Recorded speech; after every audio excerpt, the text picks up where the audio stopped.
Welcome back to Retrotainment Recast, where we every week we will recast a fantastic film in modern day universe. So of course I'm the whipping boy for these two boys. Well, the other C, Carl Sherlock is out enjoying fatherhood. But boys, welcome back to Retrotainment Recast. How are you doing? Not too bad. The champ is here, baby. Here Oh, it looks good. I'm here to try and regain my title after I was cheated out of it on that William Wallace pick. Cheated out of it, me bollocks. Yeah, I was cheated out of it. Real Michael proud of that. Fassbender, would you stop? Fassbender is king. Yeah, well, William Wallace wasn't fucking king, was he? So you're saying he should have been Robert the Bruce? Now, he was a scaly rat. He was a rat. But yeah, so we've been interested. Actually, I have to say, the shows I've been involved in so far have been very interesting films.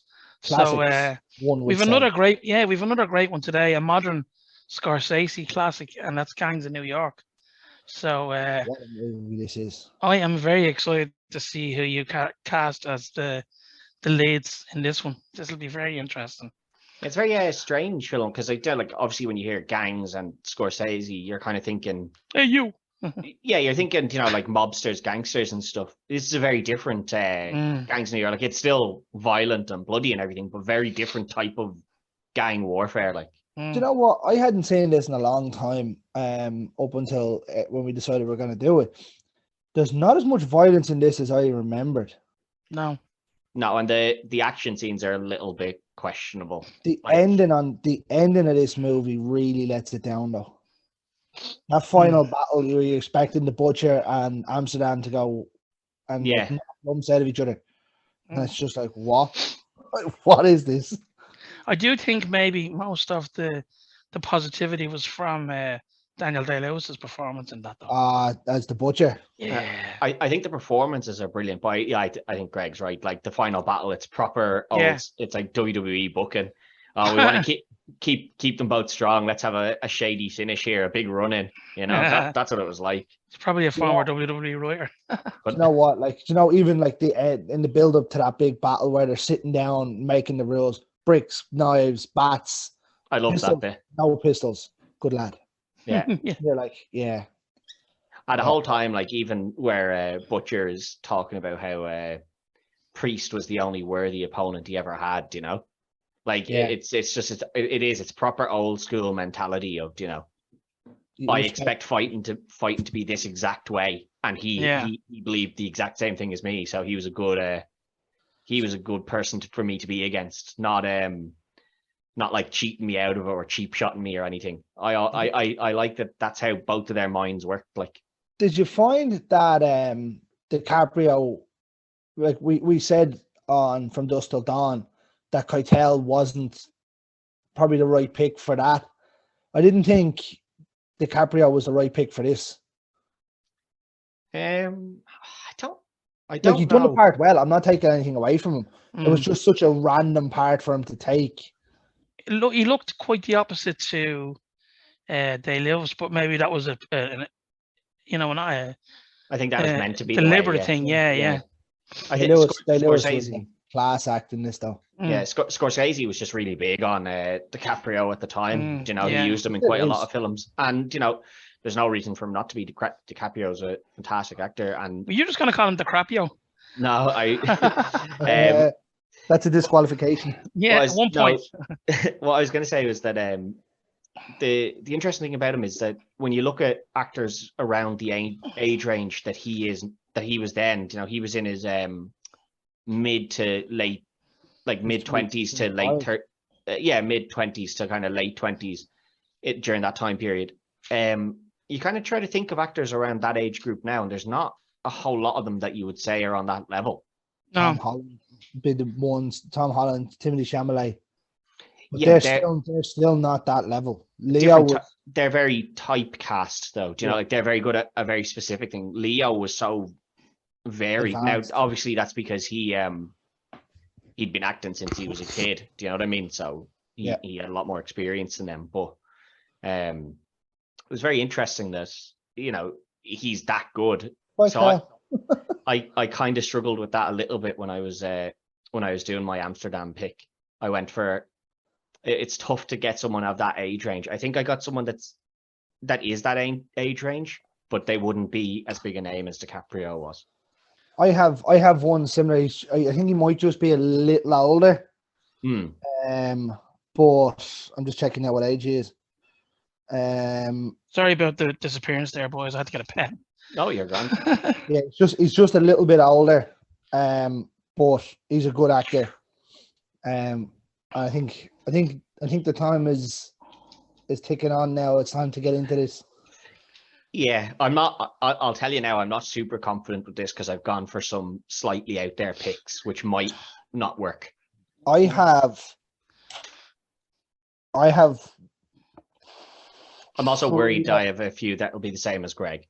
I have 4 that I'm really happy with. Like really happy. That's quite strong. That's a quite strong start, though. Yeah, I'm probably. do you know when we announced that we were doing Gangs of New York? I had one name for the Butcher. See, I'm worried that I might have the same person for the Butcher. I'm a little bit worried about that. Great. But, well, sure. Look, would you just want to throw your picks into the chat group there? Yeah, send it in now. 3, 2, 1. Sent in. There's the 2 of them there. Lovely. Okay, so we will start rocking them. Yeah. I'm gonna go from just bottom to the top. I leave obviously the big 2 to the last. So let's go with So let's go with Boss Tweed. The goat. You know what? This could be anybody really. Yeah. He does bits and pieces. I went with an actor that I've used quite a lot. He's quite a diverse actor. I went with Sam Rockwell. Yeah. Should we go Sam Rockwell? Yeah. I said at the start I have a feeling I might have 1 or 2 the same as you. I had I had 2 other people that I was thinking, but I just didn't think either of them were better than Sam Rockwell for this position. Who would you go? Matt Damon was one. Matt Damon. Who has been spoiled for me as an actor because of Team America. Like Matt Damon. I can't watch anything. I can't hear his name without thinking of that. And the other was Walton Goggins. I had Matt Damon as a backup. Yeah, and then the other one was Walton Goggins. No, who is he's a different type of baddie. Like he's really good. I was just trying to think of someone who could be the bad guy, you know, playing both sides, because that's what Boss Tweed is doing. He's playing both sides to see which one wins. And then he has that quote at the end that they remind him of, you know. It doesn't matter which one of them kill each other as long as you're on the winning end, you know. Yeah. So that's 1 each starting off. That's a great start. It's a great start for Greg. It's gonna be fun. I only need 4 points now. Yeah, it's tough. Well, let's see if you can get them, right? I bet you that was one of the ones you were confident with, weren't you? No. Oh, okay. That's what I wasn't, because I was afraid. But that kind of character can be anybody. It just depends on who you see. Yeah. I didn't expect to have Sam Rockwell now. Rockwell's a good choice, though. I was hoping you wouldn't, but I was like, there's a strong chance that Greg's gonna Sam Rockwell this one as well. I stand it up big time. I don't think Matt Damon would have beaten Sam Rockwell if I'd gone with Matt Damon. So Walter Goggins definitely wouldn't have. No, he was the first one I had, just because I was like, he plays, but like trying to play both sides. And I was like, he doesn't fit the role though. He is very good at doing it. John, who could actually have been a really good shout for that as well? Ben Foster. Don't think he would have beaten Sam Rockwell. No, yeah, he wouldn't have beaten Sam Rockwell, but still a good shout nonetheless. Yeah. So go with Jenny next. Go on. Jennifer. Okay, so I went with Sophie Turner here because I think she does fit that role quite well. Quite confident in herself. Obviously, her main thing is Game of Thrones, and she's not quite confident at the start, but as well. Yeah, but by the end of Game of Thrones, you can see how confident she is in herself, very confident in her abilities. But also, she knows what she wants, and then obviously by the end of this, Jenny is in love with Amsterdam and turns her back on the people that, you know, she kind of was had allegiance to, which sort of happens with Sophie Turner in Game of Thrones. She shows her allegiance to Joffrey and them because she wants to be queen so much, and then she turns her back on everyone to go back to her, the people that really loved her, which are her family and stuff, you know. You don't go against family. Yeah, it's a little bit different, but no, I had backups of like Emma Stone and Jennifer Lawrence who both kind of fit that mold as well. But I just think Sophie Turner fits into it that little bit better. Right. I agree. I went closer to home. I went with Saoirse Ronan here. The Irish connection in New York, the Irish connection in it. She's not Irish though, is she? Saoirse Ronan she is Irish. Yeah. No, I know Saoirse Ronan is. I don't think Jenny's meant to be Irish. Jenny's Irish, yeah. She says she came over from Dublin. Does it? I don't think she when she pickpockets the fella on the train. She says she comes over now. It could be a lie, but it's the only reference she makes. Yeah, but fair. I can only go by saying she says it. Then again, can you take the word of a thief? Yeah. That's it. But again, if Jack Sparrow ever told us anything, he tells the truth quite a lot. No one believes him. Yeah, but he's an honest ordinary, decent criminal. Yeah. And I think Saoirse Ronan's a better actress than Sophie Turner anyway. Cameron Diaz wasn't great in this by any stretch of the imagination. Diaz isn't great, full stop. I don't think. It's true. That one with her sister and she has cancer she was pretty good in that now. Yeah. But one good movie does not make a good actress, though. Well, there you go. It can define a career, though. Well, that's it. But look at Jared Leto. One good role, and he's picking up roles left, right, and centre. Yeah, well, and he's a one-trick pony, isn't he? Really, and horrible human being as well. Yes. So let's go on this one. Saoirse Ronan and Sophie Turner, and they're both good picks. I will say that. I'm probably gonna go with Saoirse Ronan because I can just and Ted, like, your woman's not a bad pick at all, but I can I thought it was a good show. Yeah, I can just see Saoirse Ronan playing that kind of character more, you know. So this time I'm going with Greg on that one. I'm afraid. Sorry. Yeah, no, that's fair enough. Now, Saoirse Ronan, she's a very, very good actress. I don't know the stuff I've seen her in. She doesn't tend to be a kind of like thief or anything in them, but like I can get to she has the acting ability to do it, you know. Yeah, that's what I was going to say. I think she's good enough that she can play that. Now that's also still not one of the ones that I was overly confident on. Oh, flip. Well, it wasn't one that I was confident on either. So that's one of them picks that could have been anyone. And if we're going up the list, I'd imagine the next one is going to be one that could be anybody as well. Right, well, let's see. Shanghai. Yeah. Absolutely nothing to do with a Chinese person at all. Yeah. Very little to do in the film. Yeah. Big actor, though, Stephen Graham. No, big actor, but he does very little in the film overall, I would say. So it's 2-1.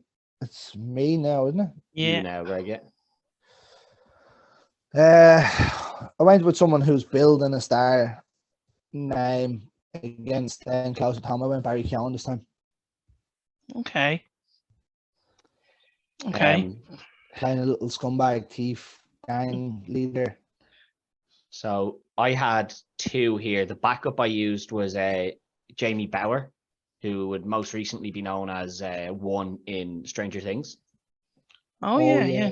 Who I think he'd be quite decent, but a lot of people might not know him from other stuff, but I think he actually does have quite a big name as well. So I don't know if he'd want to take a role with such, like, even as one, he had quite a big role in Stranger Things. You know what I mean? Yeah. And Shang is quite a small role here.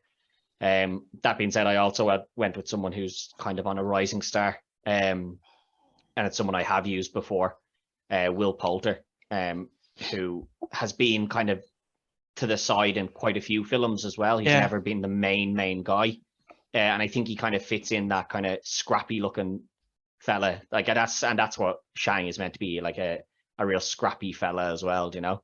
So that's who I went with there. Okay. And again, two very good picks, lads. Jesus. Poulter. I like Will Poulter, right? I do like Will Poulter. But I do think Barry Keoghan, like, you know, he's had that kind of side of his life. And he can probably portray someone of that ilk. Do you know what I mean? So, Yeah, but Barry Keoghan also is at the moment, on a rise. he's on a big rise, and he is like gunning to be the next James Bond, like gunning for it. So he doesn't want those side roles no anymore. chance he's the next James Bond. No way. Whether he is or isn't, that's where he sees himself now. He is not taking a little small role with like maybe I can see myself. 10 lines in the whole film. Like, does Shang even have 10 lines?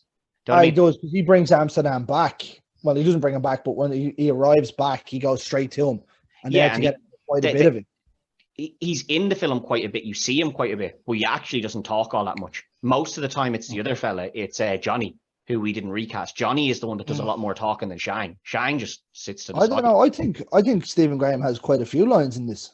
No, he's more important. He's definitely more important than Johnny is. No, Johnny's definitely. This is what I said when we were recasting. I think Johnny is the more important one. Johnny's the one who turncoats on him. Shang is just like he's an important part, but Johnny would have been a bigger part. The way Barry Keoghan sees himself now at the moment, if he's gunning to say I'm the next James Bond, I just don't see him taking a small role like that anymore. I mean, anyone can say that they want to be the next James Bond. Doesn't mean that you're even halfway in contention. It doesn't mean they're in contention, but it shows an idea of where they see themselves and what they'll be thinking. And Shang is a very minor role in this. Like, other than his death scene where he just charges at all these guys and gets themselves killed, where when they first get back and he gives them the loot and he goes, "What did you get?" and he gives them 2 rings. He's like, "Is that it?" There's not a whole lot of speaking role for Shang in this. And if Barry Keoghan sees himself as that level of a star now, because like Eternals wasn't a great film, but Barry Keoghan was one of the best things in it and stuff, he obviously sees himself at an upper level. I just don't see him taking that side. And I think Hollywood are seeing him in a bigger role now as well. Yeah. So I think, Jordan, that little conversation, I was going to swing towards Barry Keoghan, but now the fact, you know, like after hearing the little conversation there, I think Poulter could probably pull that off because, as you say, you know, he's always to the side more so, whereas we're now seeing Keoghan with this rise, you know. So, you know, and it's not exactly, as you said, it's not as important of a character as Johnny. So I'm going to go with Will Poulter on that one. Yes. So there you go. Take it out of that, Greg. Stunned to silence, what? Yeah. Not really. I'm waiting on you to announce the next one.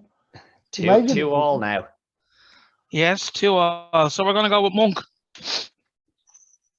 This is one I'm extremely happy with. This is one I'm very happy with. And I'm a little bit worried that I might match you again on this one. Because I only have one name. Charlie Hunnam. No. I think Charlie Hunnam would fit into this very well. Jax? What? Jax Teller. Well, like Charlie Hunnam, I'm thinking of him from Green Street Elite and stuff as well. No. I think that fighting style, you know, like, I'm the fucking big man around town and like all that. And then he has to be portrayed as being able to be the mayor. And Charlie Hunnam has the beard and he looks kind of dignified now. I think that he could work quite well in that role. I didn't even think of Charlie Hunnam. I wouldn't have put him there anyway. If I was picking Charlie Hunnam anywhere, I'd be close to an Amsterdam. Too old. No, that's what I mean. But he'd be closer to the Amsterdam role than the Monk. I went with David Harbour here. It's a decent shout as well. David Harbour. Let me just check him now. He's Stranger Things. Hopper. Yeah. Oh, Hopper, yeah. And Brendan Gleeson is a fucking unit. Yeah. Charlie Hunnam's not a small. Oh, he's not short. Like, he's a bit short, isn't he? Do you know what I mean? Like Charlie Hunnam's a unit as well. Yeah. No, I can't see Charlie Hunnam doing that. I'd see David Harbour being a mayor quicker. To be honest. Yeah. I actually thought when you said I think we have the same person, I was like, bollocks. No, I can see Charlie Hunnam doing that now, like, because he's obviously he's done those other roles where he's shown that he can be the fighter, which I think works in this, you know. But he's also like, he kind of looks out for number one, but also looks back on his boys. Like, he always says he's out for number one, but when a push comes to shove, he always went back for his boys, you know. Even Bother, who stabbed him in the back, the dirty little rat. Bobber comes back and saves them. Yeah, but he always looks out for Bother, even though Bother stabs him in the back because he's a dirty little rat as well. Been a long time since GSE though.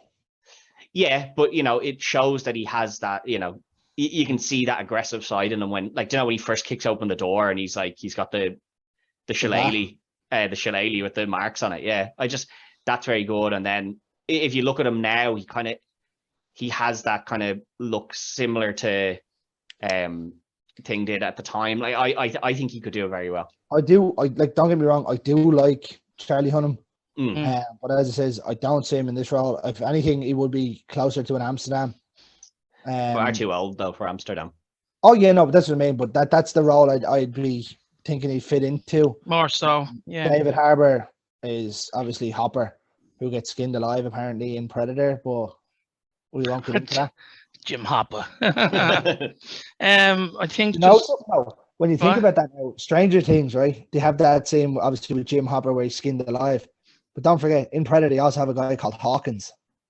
Yeah. It's all little throws to Predator. Yeah, but no, I can't. Like, I like Charlie Hunnam. I just generally don't see him. I think David Harbour's more of a. He's more of a unit. If you're talking about units. No, but he's. I don't know that he's the one that you'd see be a mayor quicker. Oh yeah. I don't know if he's more of a unit. To be fair, he is. I mean, he played Hellboy. Yeah. No, David Harbour is a big guy, but like Charlie Hunnam's a big lad as well. But Charlie Hunnam's not really that tall. Oh, he is. He's like 6 foot something. But I suppose let's use the Hellboy thing as an example. Neeson was huge. Right? Ron Perlman is a beast, and he played alongside Hunnam in Son of Annie. He wasn't that tall, in relation to a Hellboy actor, we'll say. So then you get Harbour, who also played Hellboy, and he was well able for the role. Now the film was shit, but he was well able for the role. So I think, just to nip it in the bud right there before we go off on a tangent, I'm going to give that one to David Harbour because I think he's got the physicality. Yeah, but and I'm not saying Charlie Hunnam doesn't have the physicality. I just think for that particular role, I think Harbour's a little bit more believable in that one. No, fair enough. That was one of the ones that I was really happy with. I was quite happy with Charlie Hunnam, I have to say. I do genuinely think he'd be very good for that. Yeah, well, you did. It was a good show. We won't mention King Arthur. Yeah, I was going to say that, but then I was like, well, nothing. Right, next on the list is McGlynn. Is it McGlynn or McGloin? McGloin, yeah. Again, another bit of a small character, isn't he? He's the butcher's right hand man. No, he is, but he's a bit of a small character. He's also a little rat. Let's not forget that. The scrap that he has with Amsterdam is good. Yeah, but he's also a little rat because he turns his back on the priest and becomes the right hand man of the butcher. Yeah, I went with someone that can play anything. He's quite underrated. I think he's only been used once. I might be wrong with Mark Strong here. Mark Strong he's definitely been used once, or did we use him? He definitely has been brought up. I think we might have mentioned him when we were doing the X-Men one. I think you had him as Xavier at that point, which we might have used. I think we might have used him as our Xavier. I can't. Obviously, him as he's in the Kingsman and stuff. Yeah. Shazam and Sherlock Holmes. So would he be the same kind of age as McGlynn in the film? He's about his 40s, late 40s. He's nearly 60. He's nearly 60, Greg. Yeah. Didn't look at that. I only had one person for this, and I kind of went for someone who's not a huge name either. Well, that might be a little bit unfair because he has been in a lot of films. He wouldn't be as big a name. Josh Stewart I don't think we've used him before either. I'm not sure I know who that is. If you look him up, you'll know who it is. You'll see his face and you'll go, oh, I do know who that is. And that's what I mean by him not being a huge actor. What else was he in? He was in The Collector. He was the collector in The Collector in The Collection. Yeah, he was in Dark Knight Rises as well. He was in Punisher. Do you know who he was? He was one of the rapists in Law Abiding Citizen. He was the first guy that gets executed. Right. Okay. As I said, not a huge named actor, but he has been in quite a few things. Like when you see his face, you're like, oh, I do know who that is. I do know that person because I've seen him in things. No, I don't. I wouldn't. I wouldn't recognize that he's from, other than the fact that I looked it up and seen who he was in Law Abiding Citizen. Like you're saying, he's in Batman. I can't remember who he. Oh no, I do know who he is in Batman. He's the guy who gets left on the plane. Yeah, one of us has to go down in the wreckage, brother. Yeah, stuff like that. And then he's in Punisher, the show as well. Yeah, that was a great show, and it was great to see that being renewed for season 3. Yeah, season 3 on Disney Plus, fantastic. Yeah, I wouldn't. I don't know him enough to say thing unless Carl does. Again, quite a small role. McCloy isn't a huge role here either. He just needs to be kind of a scrappy little fighter. And I think when you look at Josh Stewart, you're like, yeah, that guy could be a scrappy little fighter. So my thinking on this one is like, I like Mark Strong. He's a cool actor, but I do think he's a bit old for the role. I didn't even look up his age. I thought he was in his 50s, to be honest. And well, he is just the wrong side of him. So the other guy, what's his name? Josh Stewart. Sorry, Josh Stewart. I'm not overly familiar with him, but I was just looking at him there. I know his face all right. And again, if this was someone like Amsterdam, it wouldn't just be a throw-off thing that I could just say, right, there you go. But I'm gonna give it to Ted's pick for this one. Yes. So, in the Punisher, if you don't remember, he's like the villain in season 2. He wears like the hat. He's meant to be his old mate, and he's a little rat in that as well. Oh, it was the other guy who ran the security company.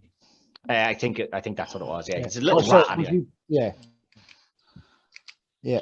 So sorry about that, Greg. Well, that's a good back and forth here. It is 3-3 now. You're going with Priest Vallon. The Priest, Amsterdam's dad. A small role, but a big actor. Yeah. But was Liam Neeson as big as he is now then? Oh yeah, of course he was. No, I wouldn't think so. Well, actually, no, I would. Yeah, he was huge. He was off the back of Star Wars and stuff. Yeah, and don't forget he'd done Schindler's List and all that. Like he's a mega actor. You know? No, but I do get what Greg was saying. In the same sense, was his star as big as it is, like as it was when Taken and stuff were at their biggest points. It's amazing when you look at him reinventing himself. Yeah. He would have done Michael Collins and everything by then. You know, like that's nice. He's a powerhouse of an actor. Oh yeah. Powerhouse. Yeah. Oh yeah, definitely. He would have been a big name by then. Even by then, yeah. So who's first? It's 3-3. It's me, isn't it? Yeah. No, it's you, Ted, isn't it? Oh, it is me because I went Josh Stewart second. Yeah. This is one I'm not confident on. Because the role is actually quite small. Right. A lot of it is to do with memory of his dad and stuff like that. The character's only in it for what, maybe the first 10 minutes, will we say? Like 10 minutes, and something like that, yeah. Even then, a lot of it is like probably about 3 minutes of that is the scrap, where there's not like, you know, you're watching everyone scrap rather than just him. So I'm not confident in this one. I just went with somebody Irish who could kind of fit into the role, and I went with Colin Farrell. As I said, I'm not confident with this one really at all. Okay. I don't like that at all. Greg? Right. We went for another big actor here. Obviously, Liam Neeson. When you see the name, you're like, yeah, it has to be someone. You can't turn around and say I picked fucking Joe down the street there. Yeah, which is why I did go with someone like Colin Farrell, because he is a big name as well. You know what I mean? As I said, I'm not usually hugely confident on that pick, but it is still a big name. I still stuck with that idea. I went with Jude Law here. He's a good actor. He's a big actor, but is now taking smaller roles because he's slightly stepping away. I know he was in Fantastic Beasts and whatnot. I don't know how big of a role it was because I didn't watch it. Well, he's Dumbledore in it, so it's a It's big enough. fairly big role. But then when you go back through some of his other things now, after the likes of Sherlock and all, he started taking the smaller parts. Now I don't know what's that to do with, but looking at some of his movies, I think he fits in there as the priest perfectly. Okay. Again, the lads, I have to say, the shouts tonight are very, very good. They're very strong. You're making it kind of hard for me to fucking pick, like, you know what I mean? But that's the nature of the show, which is what we love. So I'm probably going to go with Jude Law on that one because I can just see him more so in that. Yeah, it's a real elegant role or something. Yeah, even though he's a battler. Yeah, and Farrell's, I actually love Colin Farrell. He's a deadly. Yeah, I think he's actor. deadly. Yeah. But I do think Jude Law would suit that particular role better. Yeah, I think I probably missed a trick with Jude Law. It's not who I picked, but I had him as a backup for the Butcher. No, but I had him as a backup to the Butcher, which is probably why I didn't think to put him there. I'm beginning to think we might have the same Butcher then. Yeah, well, that's the one. That's the one I was fearful that I might have the same as you. I also thought the Boss Tweed I might have the same as you, which I did. So I am a little fearful of that because if that's the case, that will keep you alive, though. No, that kills me. No, because you can win. There's 3 left. Yeah, but if I have the same Butcher as you, I'm done no matter what because you've got 4 now. Yeah, and that'll bring me to 5, but you can finish on 6 because you'll go to 4. Because of the 4th to draw at the start. Oh yeah, true. I suppose So I need 1 win.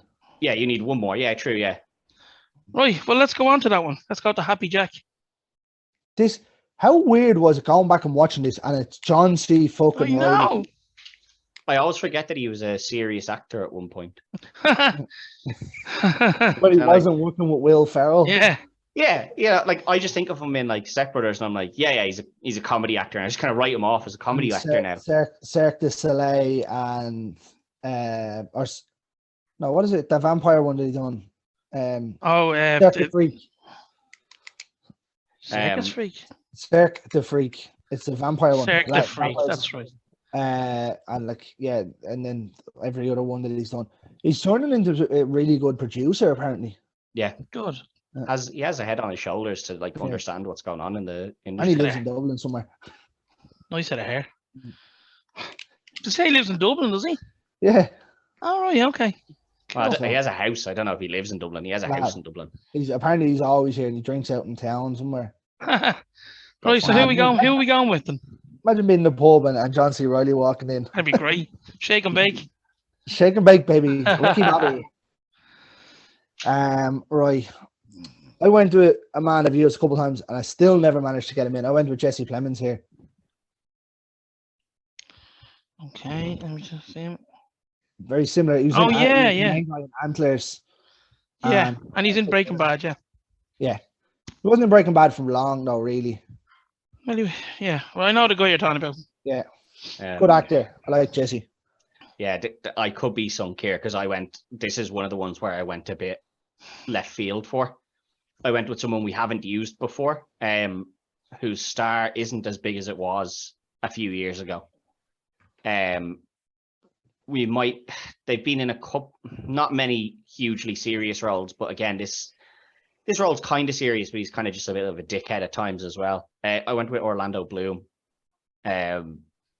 We haven't used him before. His star has definitely declined massively from what it was. It declined badly after Lord of the Rings. No, well, he had Pirates of the Caribbean, and they were kind of in and around the same time. But then he done the likes of the Milkman and shit. Yeah, he did, and as I said, like it's kind of like his thing is kind of declined. But I think you could kind of picture him as the shitty cop, very confident in himself. Like, I can leave my watch here and no one's going to take it. Like, really confident in himself. But then at the same time, he's still a bit of a prick to everyone around him. Yeah, I don't like that.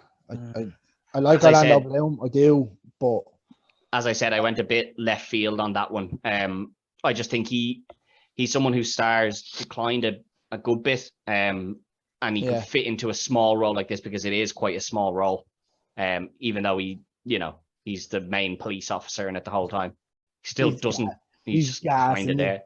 Yeah, he's just kind of there. Do you know what I mean? He's a bit of a dick, but also at the same time doesn't want to turn his back on the dead rabbits when he realizes they're being brought back up.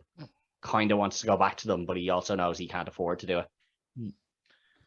So, I think you missed the trick there, Craig.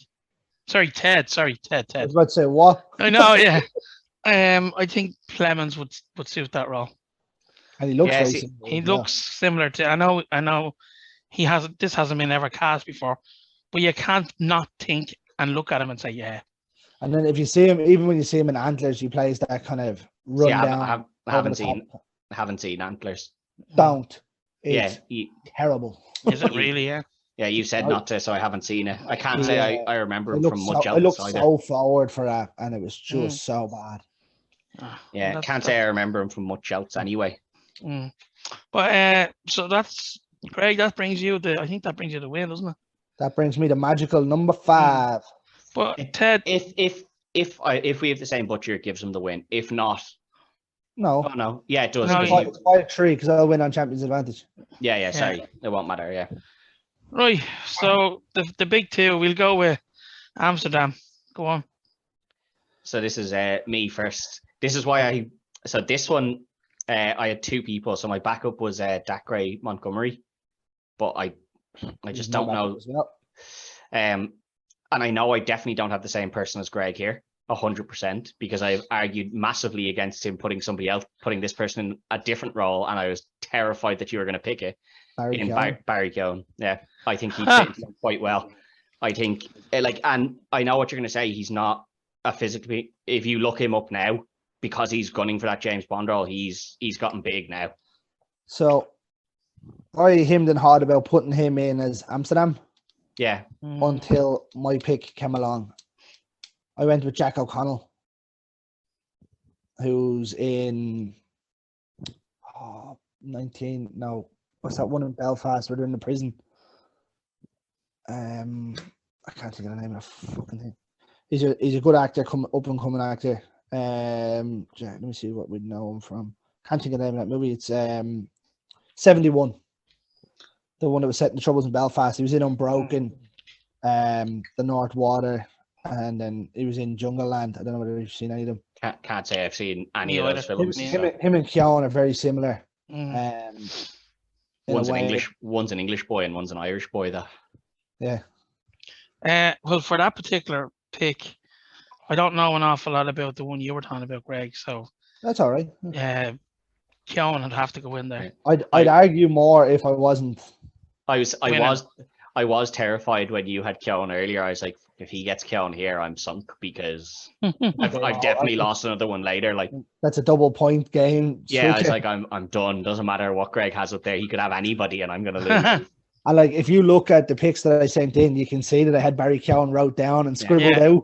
I do think he worked quite well. I was a little bit worried when I first seen him, when I first kind of put him there.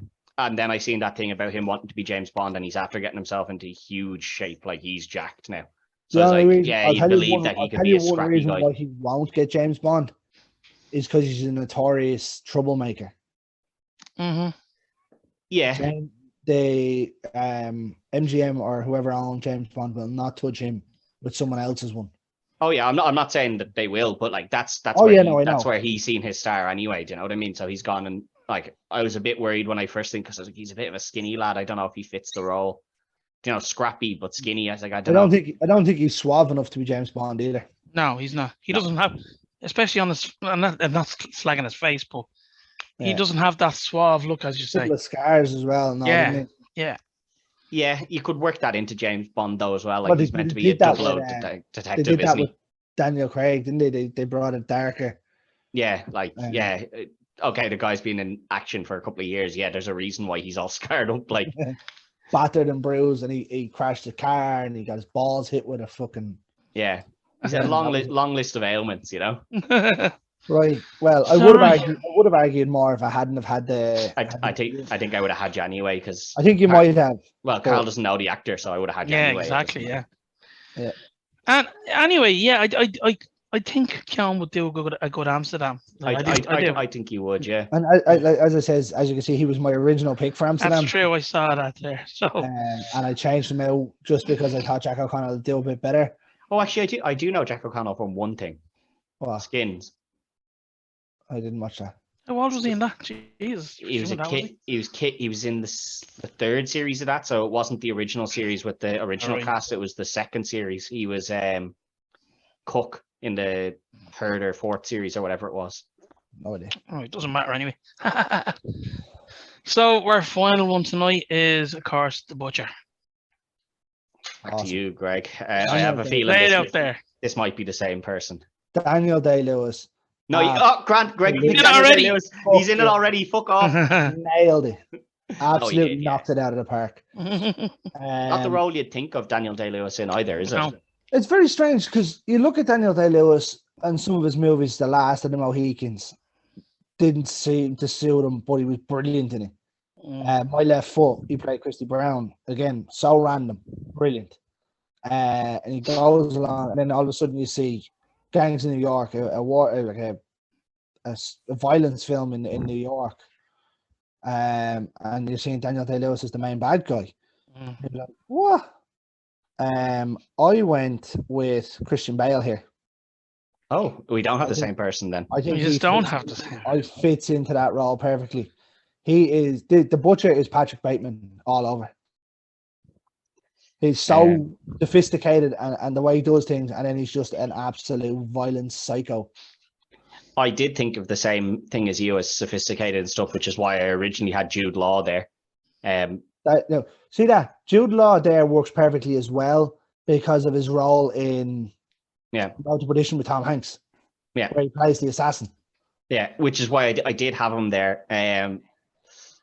But I didn't go with him in the end, and I went with Matthew McConaughey. Again, another kind of suave, smooth talker. But, you can see that in his eye. You can see it in his eye that there's a little bit of crazy in there. You see it in his eye, right? But you don't see it in a whole lot of movies. That's true. True. But Reign of Fire is a bit of a nutter in that. Mental movie. Yeah, it is. But do you know what I mean? Like, it shows that he can do that whole... That's the only movie you see him do that in. The only movie. But you don't need to see him do it in too many films. You know that he can. I generally don't think he can. I thought he did it very well. I love Reign of Fire, but it's not a great movie. I'm not saying the film's great, but you definitely believe that he's a bit psychotic in it. Like, he does play the psychotic role thing, but the Butcher is a renowned... no, he's not a cannibal. But animal. Oh, animal. Sorry, yeah. He's a machine. Yeah. Yeah, but I think you can see McConaughey, ruling out, like, because basically the Butcher rules over the 5 points entirely. Like, McConaughey is definitely a better actor by a mile. But Bale is more suited to the Butcher. The Butcher is Patrick Bateman all over from American Psycho. Yeah, I can see that, but dress, the hat.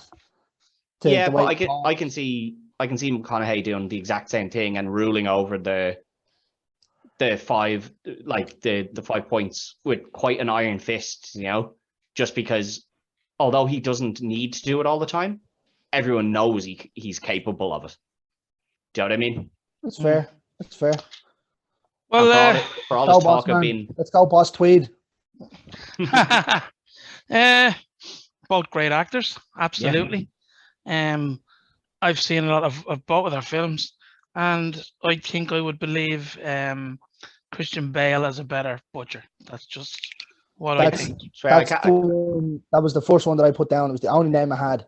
That was it. Yeah, like, McConaughey is a very strong shout, but knowing what I know of the physicality that I've seen with Bale, I think he could play that very well.